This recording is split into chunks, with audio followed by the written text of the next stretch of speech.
My dad's 65th birthday dinner. The table was covered with Mom's special pot roast, fine china, and the envelope I brought for him. Dad stood up. He threw his napkin on the floor. His face turned red with anger. You dropped out of college. You ignored our advice. You disappeared into your little internet world. And now you come back here throwing money around like you have all the answers. Is that how you do things? I tried to stand up, but no words came out. You think your money makes you successful? Dad's voice got louder. You're just uneducated trash who got lucky. Anyone can get lucky. The room went silent. Mom gasped quietly, but she said nothing to defend me. My brother Thomas stared at his plate. A slight smile played at the corner of his mouth. My sister Jennifer looked torn between embarrassment and agreement. William, Mom finally whispered, but it was too late and too quiet. No, Dad continued. He was completely enraged now. I've worked my entire life the right way. I got an education. I built a respectable career. I raised a family. I will not be shown up in my own home by my dropout daughter. I slowly stood up and grabbed my purse. I should go. Yes, you should go, Dad spat. Get out of my house, you lowlife. Your money doesn't make you part of this family. We have standards. The words hit me like physical blows. I looked at each face around the table, searching for an ally, for any sign of support. There was no one. Happy birthday, Dad, I said quietly. I walked toward the door with as much dignity as I could manage. No one followed me. No one called after me. But they didn't know. The thing they laughed at is my little internet business. The thing they worried would eventually fail. The truth about it. And they didn't know what I'd been quietly doing for them all these years. My name is Amanda. I'm 32 years old.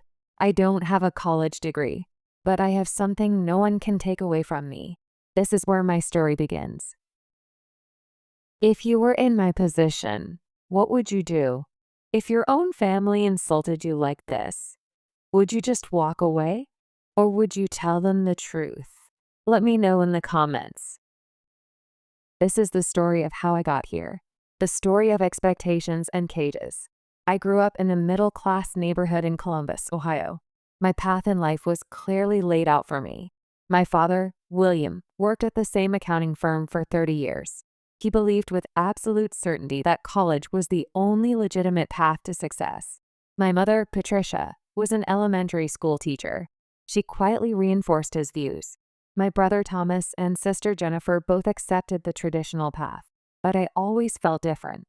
From an early age, I was different. At 10, I ran a lemonade stand. At 13, I fixed computers for neighbors. The money I earned wasn't as important as the joy of building something. But Dad always said the same thing. These games won't pay the bills. Games. That's what my life was to my father. In high school, while my siblings joined clubs that would look good on college applications, I launched an online store. I sold customized phone cases I designed myself. I made nearly $2,000 before graduation. But to appease my parents, I enrolled in community college. One semester was enough. The structured environment felt like a cage. The business courses taught outdated concepts by professors who'd never run actual companies. When I told my parents I wanted to drop out and pursue my business ideas, the argument lasted for days. "You'll throw your life away," Dad shouted. "No child of mine will be a college dropout working minimum wage jobs forever." Still, at 19, I left school. I had $2,000 saved from my side hustles. The first few months were brutal. I rented a tiny studio apartment in a questionable neighborhood. I survived on ramen noodles while working 18-hour days. My first 3 business attempts failed completely, but each failure taught me valuable lessons no college could provide. The turning point came when I met Sophia at a local business networking event. She was 20 years my senior. She'd had multiple successful business exits. She saw something in me that my family never did. "Education comes in many forms," she told me. "Some of the most successful people I know learn by doing, not by sitting in classrooms." With her guidance, at 22, I launched an e-commerce platform. It connected small American manufacturers with customers seeking locally made products. The timing was perfect. The breakthrough came 8 months in. A popular lifestyle blogger featured one of our artisan partners. Orders flooded in. I worked 72 hours straight. That single feature brought in $10,000 in revenue. Excited, I called my parents. Dad's response was cautious skepticism. "That's nice, honey, but it's probably just temporary. You know you can always go back to college when this thing runs its course." His words stung, but they also fueled my determination. I would prove him wrong, not with arguments, but with undeniable success. The next 5 years were a blur of relentless growth and challenges.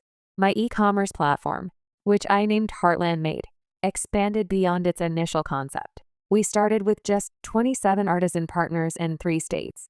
By year 3, we represented over 400 manufacturers and craftspeople across all 50 states. The most difficult period came during year 2. You were growing too fast for our capital base. I went without salary for 4 months. I moved to an even smaller apartment. Those months taught me financial discipline that would serve me well as the company expanded. We crossed $1 million in annual revenue midway through year 3. The company headquarters expanded to a full floor in a downtown office building. We had 38 full-time employees. After a profile in Business Insider, our valuation reached $20 million.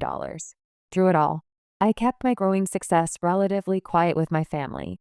They knew I had a website business that was doing okay, but I downplayed the true scale of our growth. Their initial discouragement had created a barrier I couldn't bring myself to cross. Still, I continued helping my family financially whenever needed. During year 4 of my business, Mom was diagnosed with breast cancer. The medical expenses, not covered by insurance, totaled $75,000. I anonymously paid the entire amount. Dad later mentioned an insurance settlement that had saved them. He never suspected the source. My brother Thomas needed help with a down payment for his first house. He was $40,000 short. I created a family loan through a separate account. I made it appear as though it came from a distant uncle. He accepted the money readily, but he continued making comments about getting a real job whenever we discussed my career. When my sister Jennifer's fiancé lost his job 6 months before their wedding, I covered the $50,000 shortfall for the venue and catering. Jennifer knew the money came from me, but at family gatherings, she minimized my contribution. She referred to my little website business that was having a good year. The disconnect between my actual success and my family's perception created an increasingly painful internal conflict. By day, I led strategy meetings for a multimillion-dollar company. By night, I fielded texts from family members who treated me like the college dropout who got lucky. As Dad's 65th birthday approached, I made a decision. It was time to be honest about my success. Not to boast, but to finally break through the misconceptions. Perhaps to gain the respect I've been seeking for years. I purchased a fully paid retirement investment account. I planned to present it along with the truth about my business at his birthday dinner. I couldn't have been more wrong. Let me tell you what happened that night. The night everything changed. Dad's 65th birthday evening began pleasantly enough. Their house looked exactly as it had throughout my childhood. Same furniture, same family photos lining the walls. The only new addition was a large television Thomas had purchased for them last Christmas. It was conspicuously displayed as a symbol of his financial contribution to the family. Thomas arrived with his wife, Heather, both dressed immaculately in business casual attire. The clothing subtly communicated their upper middle-class status. Jennifer and Daniel came shortly after. Jennifer immediately launched into stories about her recent promotion. She worked at the accounting firm where she'd followed in our father's footsteps. The partners are already hinting that I might make junior partner next year. Youngest in firm history. Throughout the pre-dinner conversation, no one asked a single question about my career. Dinner itself was Mom's traditional pot roast. It was served on the good china reserved for special occasions. Dad sat at the head of the table. He accepted compliments about his youthful appearance with practiced modesty. As dessert was served, the moment felt right. No one had asked a single question about my life or business. Dad, Mom, everyone, I began. My heart was racing despite my outward composure. I wanted to share some news about my company. Dad nodded absently. He was already reaching for another slice of birthday cake. Heartland Made was recently valued at $20 million, I continued. We've received several acquisition offers. Last month, I was featured in Business Insider and Entrepreneur magazine. The silence that followed felt interminable. Mom froze with her fork midway to her mouth. Jennifer exchanged a quick glance with Daniel. Thomas simply stared. Dad was the first to respond. His tone was dismissive. What exactly does that mean, Amanda? These internet businesses use all sorts of funny math to come up with these valuations. I maintained my composure. I explained in simple terms how business valuations work. I mentioned our office with 38 employees. I mentioned partnerships with over 400 American manufacturers. Thomas interrupted before I could finish. So you got lucky with this online thing. That's great. But some of us have been building real careers with actual qualifications. He emphasized the word qualifications. He glanced at his wife, who nodded in agreement. It's not luck, I responded calmly. It's 7 years of working 18-hour days, solving complex problems, building something meaningful. Mom finally spoke. Her voice was tentative. That sounds impressive, dear. Though I still wish you had finished your degree. Even with this business, education is important. I felt my patience wearing thin, but I pressed on. Actually, I brought something for Dad. I handed him an envelope. It contained documentation for the retirement account I'd funded. I wanted to ensure you both have a comfortable retirement. Dad opened the envelope. His expression darkened as he realized what he was looking at. Rather than gratitude, his face flushed with what looked remarkably like anger. What is this supposed to be? Some kind of charity? He dropped the papers onto the table. We didn't raise you to throw money around like you're better than everyone. That's not my intention at all, I explained. I just wanted to help, the same way I helped with Mom's medical bills, Thomas's house down payment, and Jennifer's wedding. 3 heads snapped up simultaneously. My secret financial assistance was suddenly exposed. You, Dad sputtered. That was all you? Jennifer looked mortified. Thomas's expression hardened into something ugly.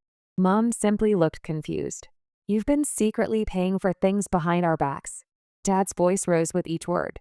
Playing the big shot with your internet money. I was just trying to help, I replied. My voice was smaller than I intended. I never wanted recognition.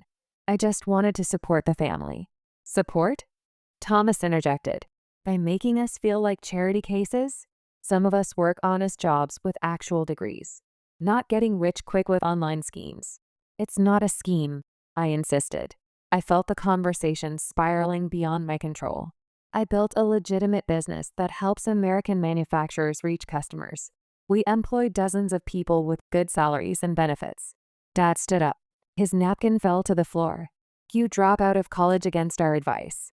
You disappear into your little internet world. And now you come back throwing money around like you have all the answers.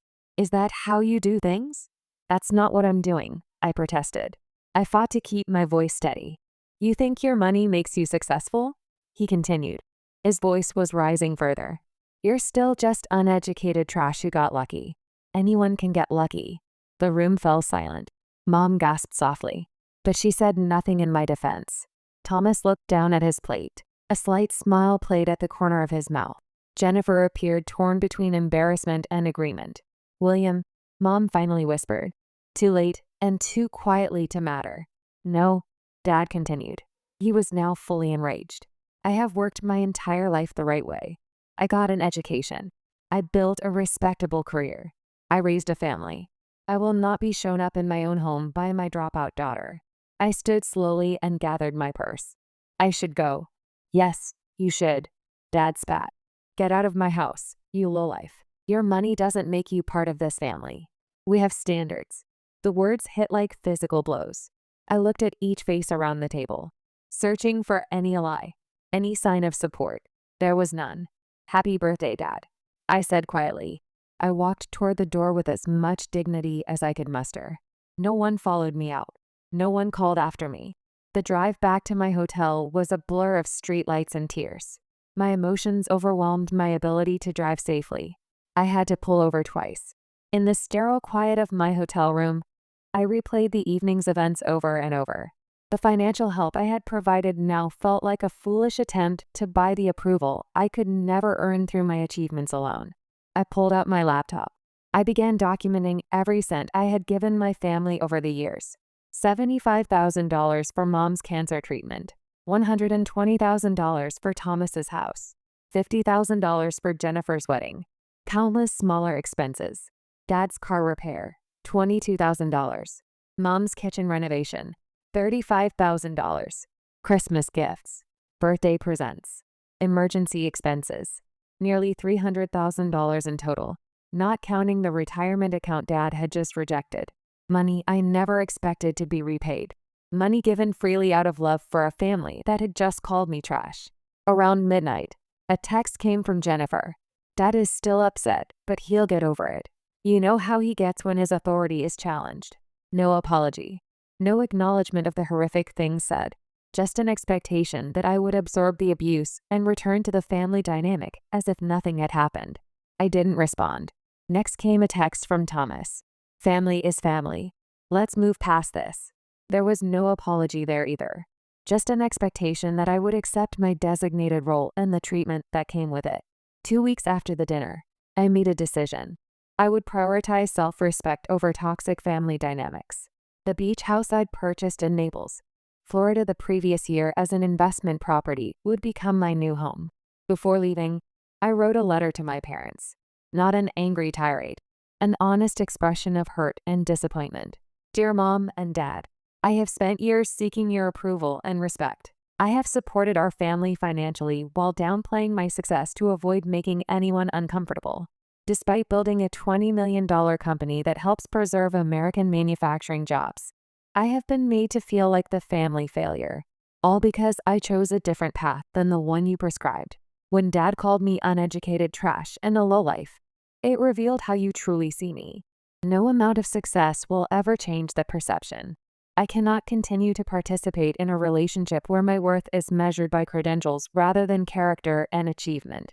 I will always love you both, but I need to create distance for my own well-being. I hope someday we can rebuild our relationship on a foundation of mutual respect. Love. Amanda. I sealed the letter. I mailed it from the post office personally. In the days that followed, no response came. With my executive assistant's help, I arranged for my personal belongings in Ohio to be packed and shipped to Florida. I instructed her to donate most of my furniture and clothing to local charities. The company could be run remotely. The leadership team I'd built over the years was strong enough to handle day-to-day operations without my physical presence. As I boarded the plane to Florida, I felt a complex mixture of grief and freedom. The family I had tried so desperately to please was behind me, but so was the burden of seeking approval I would never receive. Now let me tell you about what happened next. About rebirth on the shore. Naples, Florida greeted me with warm sunshine and salt-scented air, a stark contrast to the gray Ohio winter I'd left behind. My beach house stood on a quiet stretch of shoreline. It was a modern 2-story structure with floor-to-ceiling windows facing the Gulf of Mexico. Making this house truly mine became a form of therapy. I started with the primary bedroom. I replaced the generic beige bedding with handcrafted quilts from one of my Heartland-made artisans in North Carolina. I took down the mass-produced art. I replaced it with original pieces from emerging American artists I discovered through the business. In the kitchen, I installed open shelving to display handmade pottery from our Vermont and New Mexico partners. Colorful hand-woven textiles and locally crafted wooden serving boards warmed the space. Establishing routines became essential to my healing process.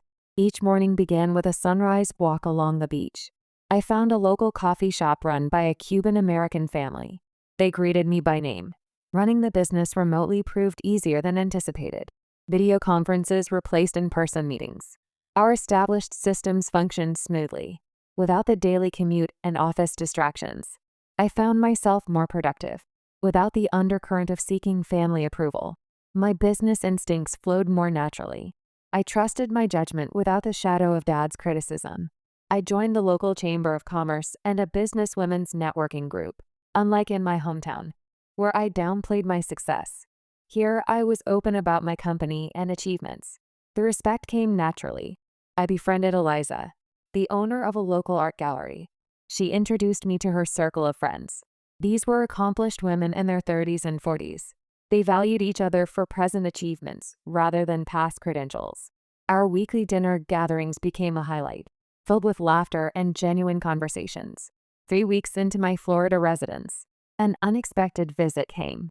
One Saturday afternoon, my brother Thomas arrived unannounced at my door. "Nice place," he said, whistling as he surveyed the ocean view from my living room. "Really nice. What brings you to Florida, Thomas?" I asked without offering a drink or seat. "Family. he replied with his confident smile. And I could use some advice about an investment opportunity. Without our parents as an audience, his pretense dropped quickly. This was a financial visit, nothing more. I'm not making any loans to family members anymore, I said firmly. That chapter is closed. His expression hardened. So that's how it is. You move to your beach mansion and forget where you came from. Dad was right about you. Dad called me uneducated trash and kicked me out of his house. I reminded him. Is that what you came here to reinforce? Thomas backpedaled quickly. He didn't mean it like that. You know how he gets. Family fights happen. That wasn't a fight, I replied. It was a revelation. Now if you'll excuse me, I have plans this afternoon. After showing him out, I sat on my deck watching the waves, surprisingly unshaken by the encounter. The boundaries I was establishing felt right, even if they were painful to implement. That evening, I made a significant decision. I contacted my lawyer. I established an anonymous scholarship fund at the community college I'd briefly attended. The Amanda Wilson Entrepreneurship Scholarship would provide full tuition and mentorship to 5 students annually. Students who demonstrated entrepreneurial potential but lacked traditional academic advantages. Make sure the selection criteria focus on demonstrated initiative and creative problem solving, not grades, I instructed. And find mentors who have built actual businesses. As weeks passed, my house truly became a home. I planted a garden of native Florida species that attracted butterflies and hummingbirds. I adopted a rescue dog, a mixed breed named Charlie. He accompanied me on beach walks. His uncomplicated affection was a daily reminder of how relationships should feel. I found unexpected peace in solitude, without the constant underlying anxiety of family judgment. I discovered aspects of myself previously overshadowed by that stress. I took a pottery class at a local studio. I enjoyed the meditative process. 3 weeks turned into a month, then 6 weeks. The pain of family rejection remained, but transformed into something less acute, more like an old injury that occasionally ached. I was building something new here, not just a home, an authentic life aligned with my values rather than someone else's expectations. Then something unexpected happened, something that would bring my family story full circle in ways I never anticipated. Let me tell you about the ripples of truth. The Naples Business Journal wasn't a publication I normally read, but early one morning, Eliza texted me insisting I pick up a copy. Page 3. You're going to want to see this. The feature article profiled local business owners making an impact beyond Florida. There I was, photographed on my deck with the Gulf of Mexico behind me. The headline read, "E-commerce innovator brings multi-million-dollar business to Naples." The journalist had done her research. She detailed Heartland Made's growth from startup to $20 million valuation. Our impact on American manufacturing. My recent entrepreneurship scholarship foundation. I didn't authorize this, I told Eliza when she called to congratulate me. Public records, she explained. Property transfers. Business registrations. Once they knew you were here, the rest was easy to piece together. Besides, it's a great article. The following week, my phone began lighting up with social media notifications. The article had been picked up by several larger business publications, then shared extensively through LinkedIn and Facebook. Former high school classmates suddenly remembered our friendship. Teachers claimed they'd always seen my potential. Most surprising were the messages from several small business owners in my hometown. They thanked me for representing what was possible without following traditional paths. "You inspired me to finally launch my business," wrote one former classmate. "If you could build something so substantial without a fancy degree, maybe my idea has merit too." The local newspaper in my hometown ran a condensed version of the article, with an additional angle. Local entrepreneur makes national impact. Through this ripple effect of publicity, my family inevitably discovered the full extent of my success. 1 week after the article appeared in the local paper, something unexpected happened, something I never could have predicted. I received an email from Kate, a high school friend. "Amanda, I heard something unbelievable. Your dad has been at the local Rotary Club bragging about how my daughter built a $20 million company. But the same article mentioned you're estranged from your family. Everyone's asking, why would a successful daughter avoid her father?" I stared at the screen. I could picture Dad telling the story, framing my success as if it were his achievement. A few days later, An unusually long email arrived from Mom. Your father is having problems at work. His colleagues read the article. They keep asking, did you really kick your daughter out? His boss even said, can we trust important clients to someone with family problems? Your father is hurt. Could you possibly say something? Maybe that it was a misunderstanding? I closed the screen. A misunderstanding? When I paid $75,000 in medical bills. When I gave $120,000 for a house. When I covered a $50,000 wedding. And when he called me uneducated trash.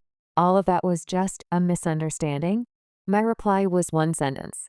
What Dad said was not a misunderstanding. It was a fact. I have nothing to correct. That evening, Dad called me directly. I stared at the incoming call display. After 5 rings, I answered. Amanda. Dad's voice was smaller than I'd ever heard it. I need to ask you something. Silence. At work, things have gotten difficult. If you could just say something to the paper. Maybe that our relationship is fine. Or that the article exaggerated things. You want me to lie? It's not lying. It's clearing up a misunderstanding. We are family, aren't we? Family. Did he really think he still had the right to use that word? Dad, I said quietly, when you called me trash, what did you expect? That someday I'd come back and protect your reputation? I was. Worked up that night. I didn't mean it. But you said it, looking me in the eye, in front of the whole family. Amanda, please. My career. You called my career a game. For 30 years. I hung up the phone. My hands weren't shaking. The first sign came as a friend request from my cousin Susan, followed by several other distant relatives who'd previously shown little interest in my life. Then a text from Mom. Saw the article about your company. Very impressive. Dad and I are so proud. No mention of his cruel words. No acknowledgement of the rift. Just a casual claim of pride that had been notably absent when I sat at their dinner table. The next day, a voicemail arrived from Dad. His tone was unnaturally jovial. Amanda, big news about your company in the paper. Always knew you had it in you. There seems to have been a misunderstanding last time we spoke. Call me back when you can. A misunderstanding. That's how he characterized calling his daughter uneducated trash and ordering her out of his house. 3 days later, Mom texted again. We're thinking of visiting Florida next month. Would love to see your new place. Let us know if that would work for you. The message landed in my stomach like a stone. 6 weeks of healing, building a new life free from their judgment. And now they wanted to simply appear at my doorstep as if nothing had happened. After careful consideration, I texted Mom. You and Dad are welcome to visit, but we need to have an honest conversation about what happened at his birthday dinner before we can move forward. Please let me know if you're open to that kind of discussion. Her response came quickly. Of course, dear. We just want to put this behind us and be a family again. The phrasing troubled me. Put this behind us, without addressing it directly. But I confirmed dates for their visit the following month. This brings me to the final chapter, the one about chosen family. My parents arrived on a sunny Tuesday afternoon. I met them at a beachfront restaurant for lunch, a public setting that would help moderate the initial interaction. They looked smaller somehow, less intimidating than they had in Ohio. This place is something else, Dad said, gesturing at the turquoise water visible through the restaurant windows. You've done well for yourself, Amanda. The slight emphasis on for yourself didn't escape me. Thank you, I replied simply. After our food arrived, Dad cleared his throat. About what happened at my birthday dinner. Things got a bit heated. You called me uneducated trash and a lowlife, I stated calmly. You told me to get out of your house. You said my money didn't make me part of the family. His face flushed. I was surprised by the news about your company. Caught off guard. I may have overreacted. Not an apology. An excuse. Both felt like you were showing off, Mom interjected. Like you were saying you're better than us. I never said or thought that, I replied. I spent years hiding my success to avoid making anyone uncomfortable. I helped financially because I could, because I wanted to support the family I love. Dad shifted uncomfortably. Well, the way you presented it was very forward. And finding out you were behind those other things. It felt like charity. I'd like to show you my home. But first I need to be very clear about something. I will not pretend the dinner never happened. I will not accept being called names or having my choices denigrated. If you want a relationship moving forward, it has to be based on mutual respect. They exchanged glances. Then Dad nodded stiffly. That seems reasonable. Later that afternoon, when they arrived at my beach house, their expressions as they took in the expansive ocean view told me everything. This tangible evidence of my success was impossible to dismiss or minimize. "This is quite something," Dad managed. His voice was tight. As I showed them through the house, pointing out handcrafted items from Heartland-made artisans that decorated each room, I realized something profound. The approval I had sought for so long no longer held the power it once did. I was proud of this home, proud of the business that made it possible, regardless of their reaction. After the house tour, we sat on the deck overlooking the ocean. The setting sun painted the sky in shades of orange and pink. "I want to be clear about something," Dad began, his tone more conciliatory than I'd ever heard it. "I'm sorry for what I said at my birthday. It was uncalled for, regardless of how surprised I was.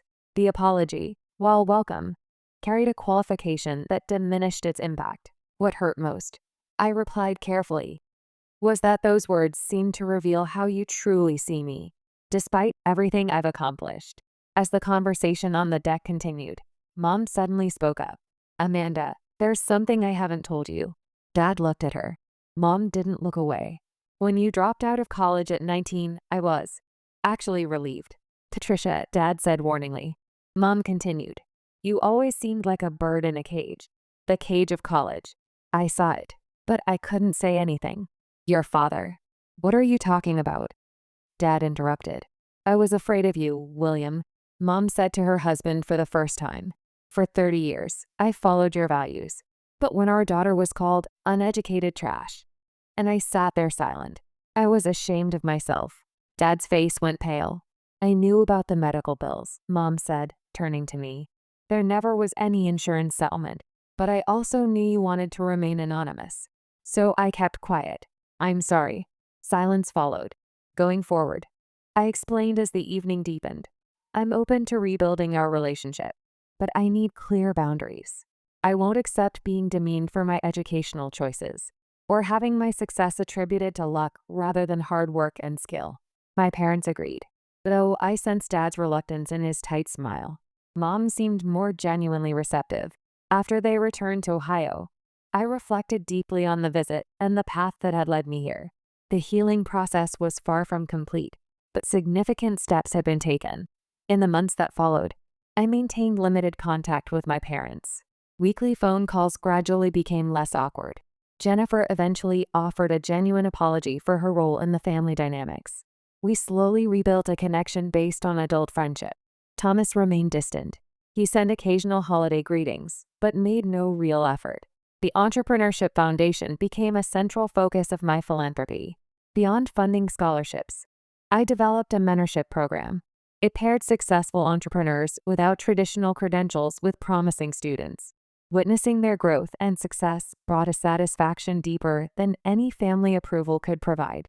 My friend circle in Naples expanded, creating a chosen family based on mutual respect and genuine connection. Running Heartland made remotely proved so successful that I implemented flexible work policies for all employees. Productivity increased. Employee satisfaction scores reached all-time highs. A few months later, Jennifer contacted me. Dad took early retirement from the accounting firm. It's being called voluntary, but from what I hear, he was essentially pushed out. Clients were leaving one after another. "I see. Dad says it's your fault because..." "My fault?" Silence. "No, you're right," Jennifer said quietly. "It's Dad's own fault. I know that." That was the last update about Dad I heard from my family. 1 year after moving to Florida, I hosted a dinner party for my new friends. As we gathered around the table on my deck, watching dolphins play in the sunset waves, I realized how completely my life had transformed.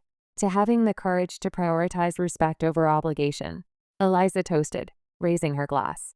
The sentiment captured exactly what I'd learned through this journey. Family connections are valuable, but not at the cost of dignity and self-respect. Success can't be measured solely by degrees or traditional achievements. It's measured by the lives we touch, the positive impact we create. Most importantly, I learned that forgiveness doesn't require forgetting.